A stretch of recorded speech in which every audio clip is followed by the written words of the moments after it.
She's a big girl getting on the road, and we're actually following another farmer. They before we pulled out, they came past, so there's now 2 bars on the road, which works out. We've got a nice big long convoy, but we're done, we're finished, we're wrapped up, it's all complete. So the big question I'm sure is on everyone's mind is what time did we finish and what date? So there was one person who got it absolutely smack bang on correct. We finished on Friday the 10th of May at 9:30 p.m. So Greg, I'll put a photo up here, he got it bang on. So I haven't received an email from Greg yet, but if you've already done it, then you're good. But Greg, if you're watching, send me an email, because we need to get you a hat and a stubby holder. So well done.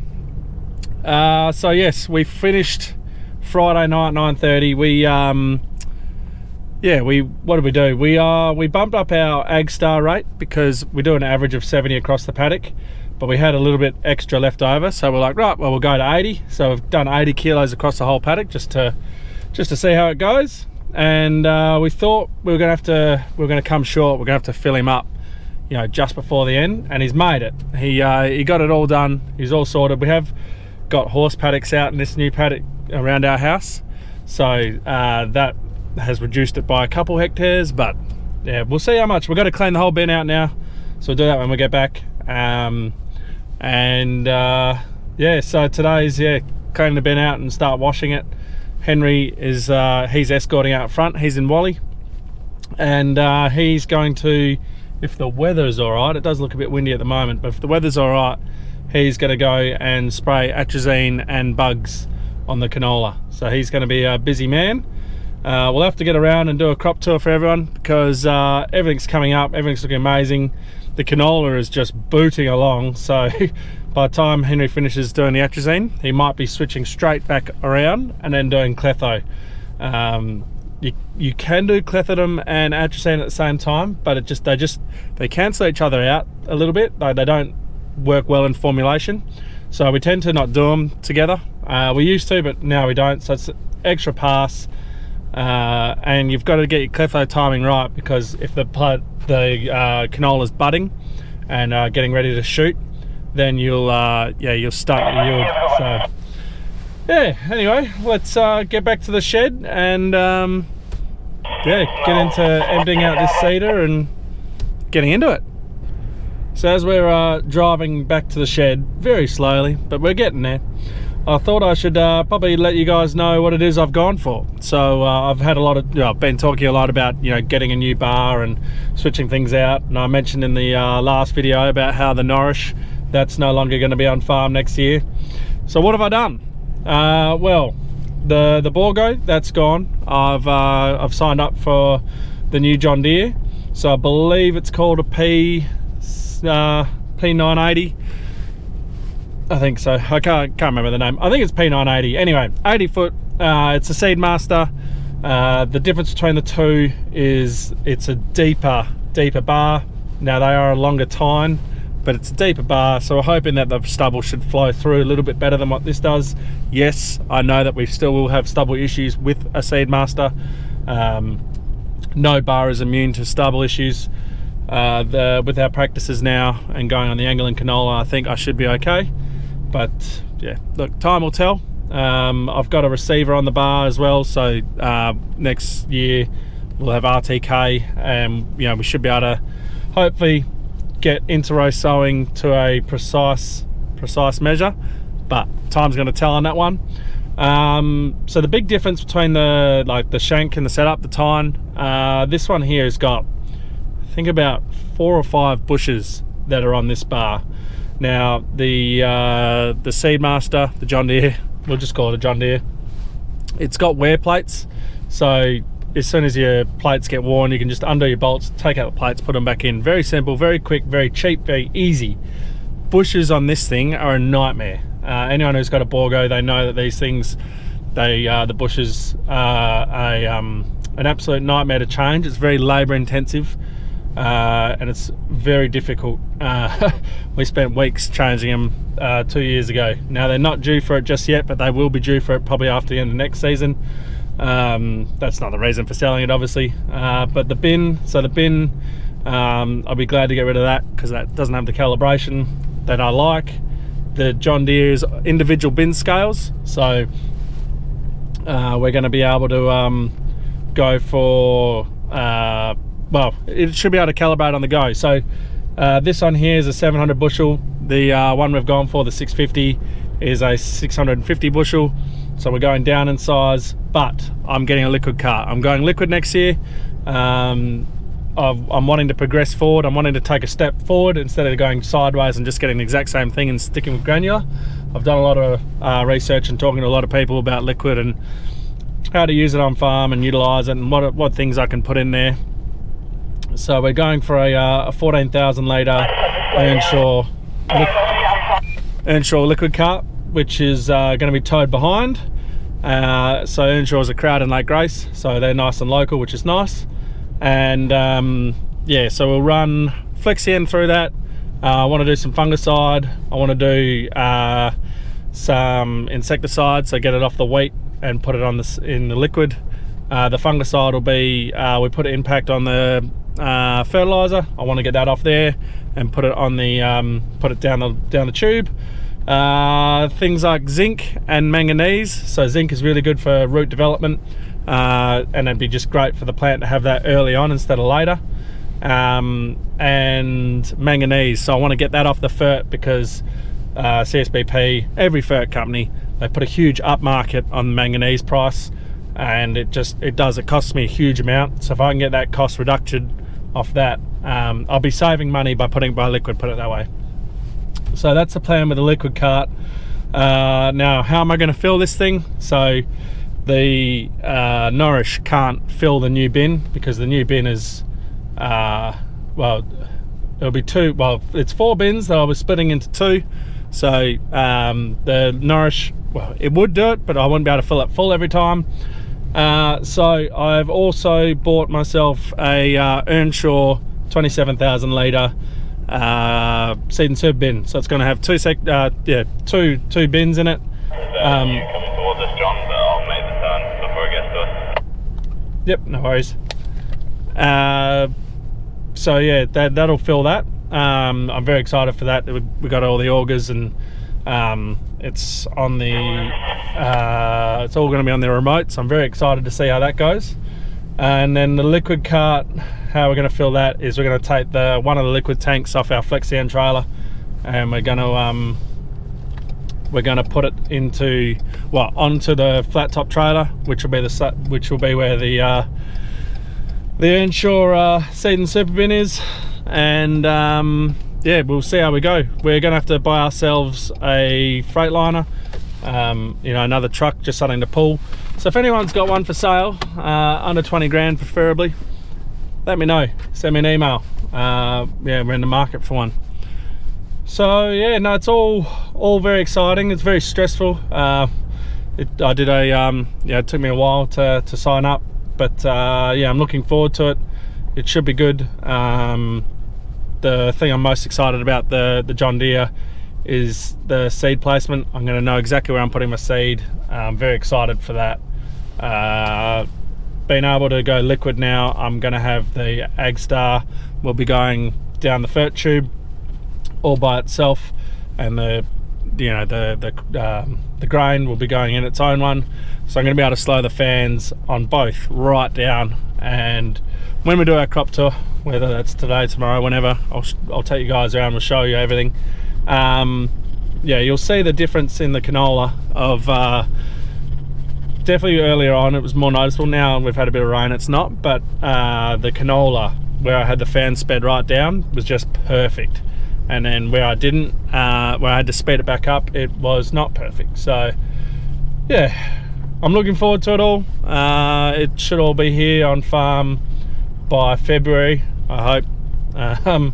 We'll just see what happens. The Earnshaw stuff will be here sometime during harvest, I think, but it's the John Deere stuff which will be the concern. But yeah, no, it should all be good. I'm also getting another monitor to go in Bandit there, so I'll have 2 John Deere screens, one to be able to look at the bar and the bin and the liquid cart, and one for steering, just so that my my set of drivers not getting overwhelmed with a tiny little page and having to flip between pages and all that, so should be good. So anyway, we're now on the gravel, so we're not far off being up at the shed, and then we'll be able to crack into cleaning this thing out and yeah, starting the maintenance process, get it all ready so it's ready to roll, and then yeah, pack it away. Alright, well, you guys know the drill by now, so we're going to flip the flipper around, and then we pull Wally alongside, empty it all into there, and then we can deal with that all later. So we'll see how... Oh, you had a heap of seed left! That's what I was saying. You're all worrying about absolutely not, like, look at the Agstar. We did a calibration on the Agstar, maybe we should have done a calibration on the seed. You said it would be right up the dot, and I said absolutely fine. I know this bit off my heart now. So there's a bit more left over in there than what I thought there'd be, but at least we got it done. It's all in the ground. We'll do, it's easier to do seed work that way.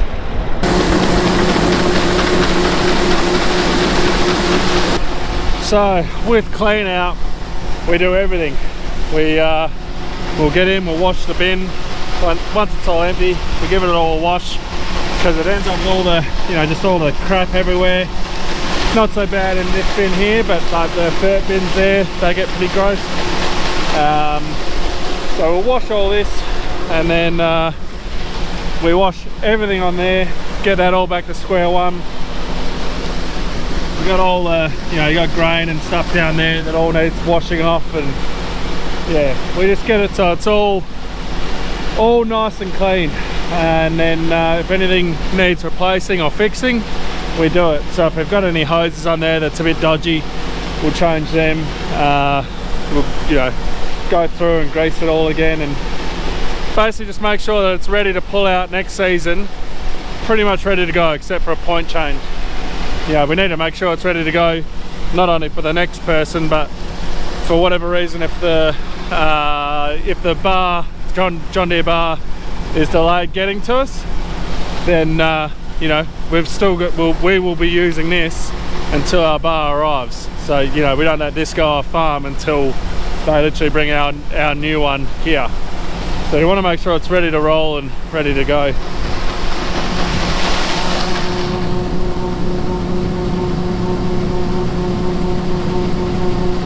So the fun of this bin is trying to get the auger all the way around. It does not go very nicely. You got this in the way. George panics and Yours does a bloody good job of doing it. Oh, listen to it. So yeah, we're getting there slowly. Where are you going? You don't want to empty out into the bucket? You know first. I suppose we could. We best do it, John. We do things right around here.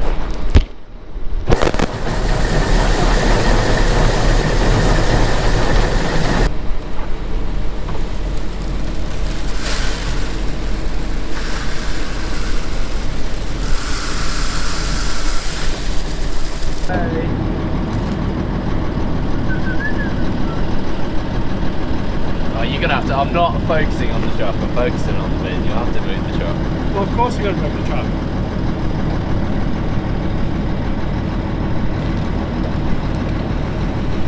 You're gonna hit it.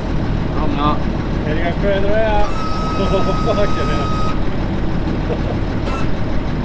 What did that say? George panics? I do panic. There we go. If you go further out, it makes it easy to get this past. Yeah. There you go. Look at that! Don't worry about the truck, because we're going to move the truck. Okay, I'll try and go down a bit more.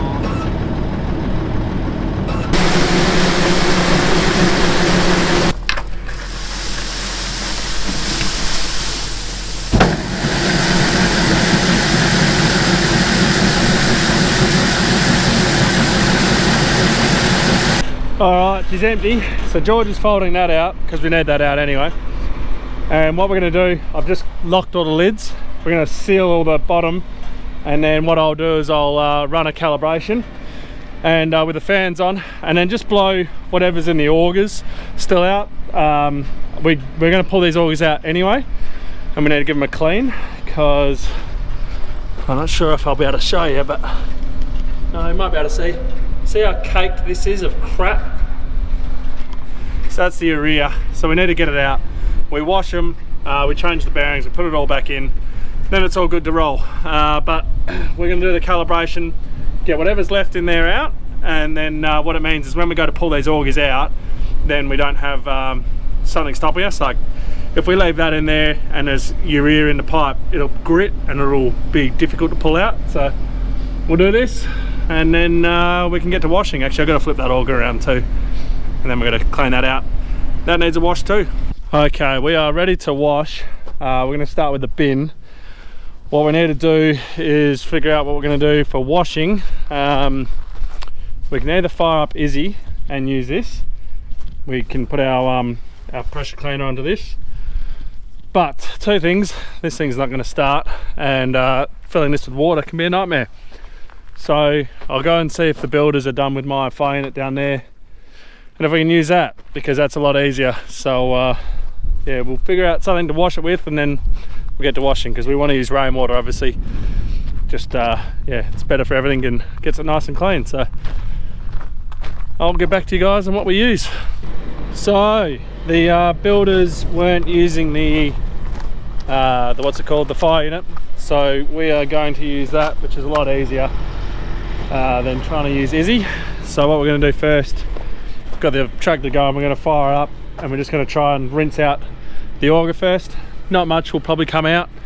The barrel is actually really hard to clean out. It's what, when you clean it out next year, when you start it all up and it shakes and gets all the stuff out. But we'll do the best we can. We got the Nerda foam there. We're going to try and use that on the bar in the bin and see how well that cleans it all up. So we're going to give it a flush through, and then we'll spray some Nerda in there and see if that will help get some of it off. But yeah, well, we can only do what we can do, and then we'll get to cleaning all this, because this is just absolutely nasty.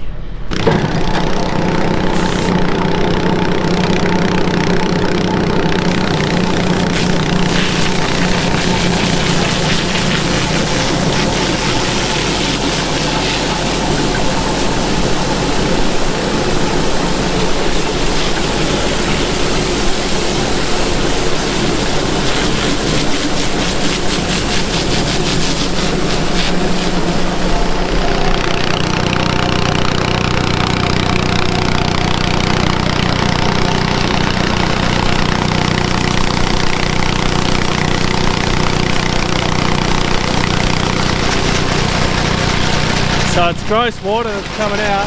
Oh, there we go. But the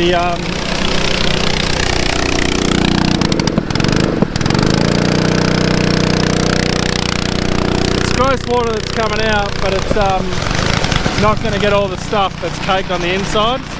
But we're going to do the best we can.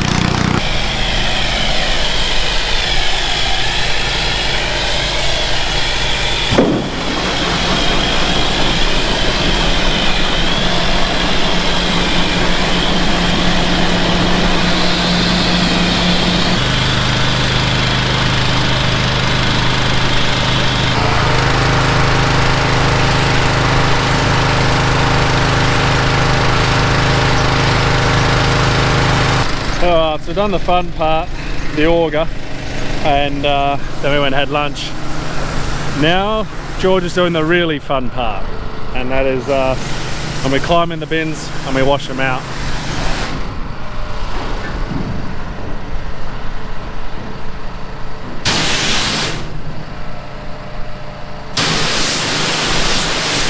So we need to wash the bins out on the inside, otherwise they just get disgusting and gross and corrosive. So we wash them out, then we leave them open and let them air out, so there's no moisture in there. We don't close it up with moisture in, but just something we've got to do, just maintenance essentially. If we leave it, it gets nasty.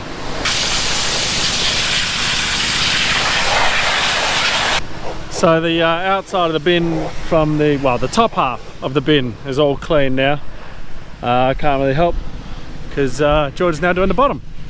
So what I'm going to do now, I'm just going to fire up Bandit, and then what I'm going to do is fold the auger away, because once he's finished doing everything, we'll just go across and just give it a nice hosing down, because as I'm sure everyone here knows, when you're washing something, you'll get it all nice and clean here, and then you'll come over here and then you'll wash this part here, and then dirt will fling over to there and get dirt stains on there. So just do a nice rinse afterwards, just to make sure that everything's all clean and sorted, so it's all ready. And then the next one to go on to is the bar, obviously. Now the bar, we will just disconnect the pressure unit, and we will use the fire unit and wash the tines and things with the fire unit. Just a bit easier, you know, you get a lot of water on it, you get all the dirt off. You do use a bit more water, but then yeah, you come back afterwards and use the pressure cleaner and get it all nice and clean. George is busy over there washing the bin down still, and he doesn't require my assistance. So what I'm doing, if I can get it to sit there, oh, not really, I might have put the camera down. What I'm going to do is wash out the auger. So this is the auger we were using with Wally, and yeah, essentially we just fill it with water, the hopper with water there, and it washes it all out here, gets the auger clean-ish, as best we can do. So I guess I'll point you that way so you can see all the red stuff come out.